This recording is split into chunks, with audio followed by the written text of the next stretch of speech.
Re exam அப்படிங்கிற ஒரு விஷயம் எதனால எல்லாரும் முன்னெடுக்கிறாங்க அப்படின்னா, அதுல தவறு இருக்குங்கிறதுனால தான். டிஎன்பிஎஸ்சி அத பண்ண மாட்டாங்க அப்படிங்கிறதுக்காக, அப்ப நம்ம அத ஃபிக்ஸ் பண்ணிட்டோம்னு வச்சுக்கங்களேன் மைண்ட்ல, டிஎன்பிஎஸ்சி பண்ண மாட்டாங்க.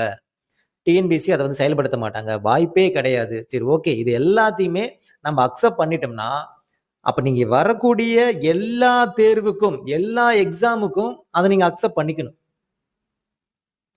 வரக்கூடிய எல்லா தேர்வுக்கும் ஓகே. நான் இத வந்து அக்செப்ட் பண்ணிக்கிறேன்.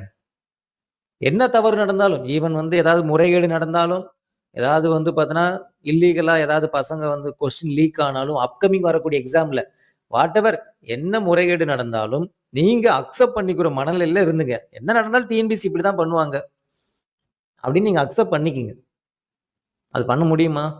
எல்லா டைமும் அத அக்செப்ட் பண்ணிட்டே இருக்க முடியுமா? அவங்க ரீ எக்ஸாம் வைக்க வாய்ப்பு இல்ல.